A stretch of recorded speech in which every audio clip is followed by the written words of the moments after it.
Dans le projet Isolution, nous avons exploré à travers des vrais chantiers de rénovation la possibilité de réutiliser les matériaux d'isolant issus des démolitions ou des rénovations.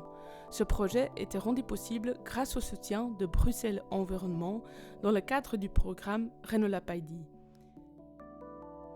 La fabrication des matériaux isolants consomme énormément des ressources et de l'énergie, alors que ce sont souvent les Bruxellois les plus vulnérables qui vivent dans les logements mal isolés. Rénover ces maisons est indispensable, mais comment la rendre à la fois accessible et durable? Pour répondre à cette question, 3 acteurs ont collaboré dans ce projet. D'un côté, la faculté ATM de l'ULB qui a mis au point une machine innovante capable de mesurer rapidement et à moindre coût la performance des isolants réemployés. De l'autre, la rue ASBL qui a accompagné des propriétaires dans leur projet de rénovation en intégrant des isolants issus du réemploi et à remédier des éventuels défis techniques.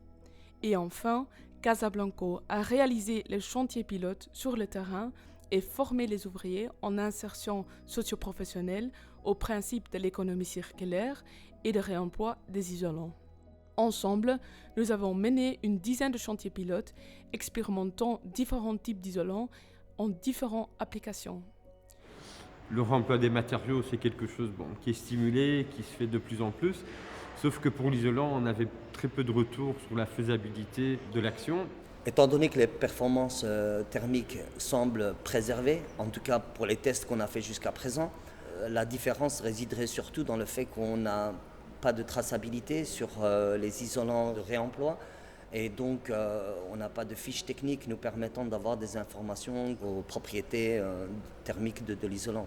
Le rôle d'un tel test serait de rassurer les utilisateurs quant à la fiabilité des performances thermiques et faciliter ainsi leur intégration dans des projets de construction durable. Dans la conception d'un chantier où il y a une volonté de mettre en place des matériaux d'isolation de réemploi, il faut être plus flexible. Souvent, les matériaux ne sont pas disponibles dans les quantités qu'on a besoin et pas avec les dimensions les plus adaptées. Parfois, il faut donc appliquer une épaisseur plus élevée ou mettre en place la valeur par défaut. Mais ceci n'est pas toujours possible. Parfois, l'auteur est limité, donc on doit opter pour un matériau neuf. Au fur et à mesure, le marché d'isolants de réemploi va se développer, les matériaux vont être plus disponibles avec une diversité et ceci va simplifier la mise en place de ces matériaux et même l'assimiler à une conception avec des matériaux neufs. Donc globalement, le marché de l'isolant de réemploi, il est assez peu développé à Bruxelles. Donc dans le cadre du projet Isolution, Bâtiter fournit des matériaux isolants de réemploi. Donc on récupère sur des chantiers des matériaux qu'on transporte et qu'on stocke donc de l'isolant pour le projet Isolution. Donc nous, ce qu'on peut récupérer essentiellement, c'est de l'isolant dans des rénovations de bureaux. Donc là, il y a des quantités relativement importantes et en assez bon état qu'on peut récupérer, qu'on peut recommercialiser. Mais c'est vrai qu'aujourd'hui, le réemploi des isolants n'est pas encore globalement installé dans les habitudes au niveau du secteur de la construction à Bruxelles. Actuellement, c'est très simple. La filière de réemploi pour des matériaux de bâtiment n'est pas fortement développée. Et voilà, on a été dans le cadre d'Isolution, on était quand même parfois obligé de chercher un peu plus loin de Bruxelles. Ça nous a mené à Charleroi, à Anvers et ainsi de suite. Et donc voilà, si la question du réemploi implique aussi des coûts de transport plus élevés, un coût énergétique de transport plus élevé, en réalité, ça n'a pas beaucoup de sens. Mais on voit qu'effectivement, il y a de plus en plus d'engouement autour de la question du réemploi dans le secteur de la construction à Bruxelles. Et donc le projet Isolution s'inscrit de manière très pertinente dans ce contexte-là, sachant qu'effectivement, il faut pouvoir structurer la démarche pour amener un maximum de confiance dans le matériau isolant thermique de réemploi. Alors par rapport au prix, un matériau de réemploi n'est pas forcément ni plus cher ni moins cher. Juste quelques chiffres. Un matériau de réemploi qui vient de la filière de réemploi, je pense qu'elle coûte entre 5 à 1 euro moins cher qu'un matériau neuf. Donc les prix du marché du réemploi, ils ne sont pas forcément plus intéressants. Par contre, dès que le projet implique aussi que l'entrepreneur ait demandé de chercher le produit et de mettre en place toute la démarche logistique, ben là, en effet, il y a un surcoût qui est plutôt lié à la gestion du temps, à la gestion des trajets, d'aller chercher le matériau, parce que c'est pas un matériau qu'on trouve forcément chez les fournisseurs plutôt classiques ou habituels avec lesquels on travaille. Au niveau logistique, la récupération des isolants, elle n'est pas particulièrement complexe.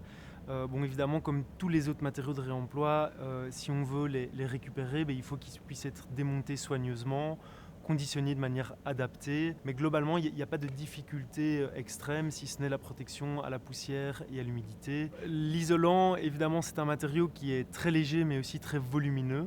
Ce qui veut dire que ça prend beaucoup de place dans les transports et également pour le stockage. Donc si on veut que les réemplois s'inscrivent dans une logique circulaire et locale, eh bien évidemment, stocker sur Bruxelles, ce n'est pas toujours les espaces les moins chers. Et donc il y a un enjeu à avoir une rotation relativement rapide des stocks sur le réemploi de ce type de matériaux. En matière législative, je pense que déjà, il faut qu'on avance sur une politique beaucoup plus contraignante par rapport à tout ce qui est démolition. Donc je pense qu'en amont, il faut assurer que les matériaux qui sont potentiellement disponibles soient disponibles. Donc c'est obliger les promoteurs, obliger les grosses entreprises, mais également les petites entreprises à avoir un tri sélectif des matériaux. Et après, je pense qu'il faut des mesures positives, des mesures qui stimulent aux maîtres d'ouvrage de choisir pour des produits de réemploi dans leur projet de bâtiment. Évidemment, ce qui pourrait stimuler la réutilisation, c'est que de manière systématique, il y ait des partenariats qui se mettent en place sur les chantiers pour que les isolants puissent être récupérés par des acteurs qui sont spécialisés et qui s'inscrivent dans une filière structurée pour la réutilisation. La question du réemploi est aussi ou surtout une question de disponibilité de matériaux, de la chaîne logistique. Donc je pense que les pouvoirs, qu'elles soient locaux, régionales, ils doivent stimuler à la disponibilité de terrain pour pouvoir stocker ces matériaux. C'est de réfléchir à des hubs logistiques où entrepreneurs et fournisseurs et transports, pourquoi pas, se mettent ensemble pour que le produit du réemploi devient un produit comme tous les autres, disponible, facilement accessible. Le coût d'un isolant de réemploi est souvent avantageux par rapport à une isolation neuve. Par exemple, un laine minéral, c'est quelque chose qui est largement disponible sur le marché de matériaux d'isolation de réemploi. Et donc, les prix sont assez avantageux. Mais un laine naturel, c'est beaucoup moins disponible parce que c'est un matériau qui est relativement neuf. Donc, les prix sont souvent plus élevés. En plus de ça, les matériaux d'isolation, c'est qu'une partie de tous les matériaux qu'on va mettre en place sur le chantier. Il y a également l'étanchéité, les finitions. Donc tout ça, ça demande aussi des coûts supplémentaires qui ne peuvent pas être évités avec des isolants de réemploi. La mise en œuvre joue également un rôle énorme dans le prix d'un chantier. Souvent, c'est plus que la moitié du prix total. Et avec des matériaux d'isolation de réemploi, parfois, ce coût va être encore élevé parce que ça demande plus de manipulation. Les primes à la rénovation, c'est également un défi important pour rendre la rénovation accessible. L'impact environnemental et économique est non négligeable car l'utilisation du réemploi diminue les déchets, préserve les ressources naturelles, réduit les coûts tout en ayant un impact carbone beaucoup plus faible.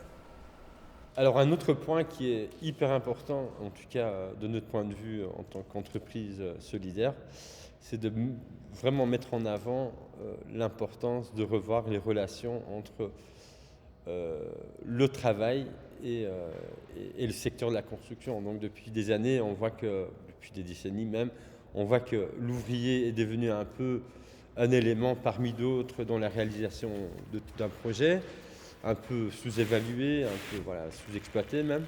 Et pour moi, une approche circulaire et de réemploi dans le bâtiment, ça remet vraiment de nouveau en valeur l'ouvrier, parce que ce qu'on voit clairement, c'est que le réemploi est une mise en œuvre qui est demandeur de travail qualifié, qui implique une réflexion de la part de l'ouvrier, donc une responsabilité. Et pour nous, c'est vraiment l'économie circulaire est aussi une revalorisation de l'humain dans le processus du bâtiment.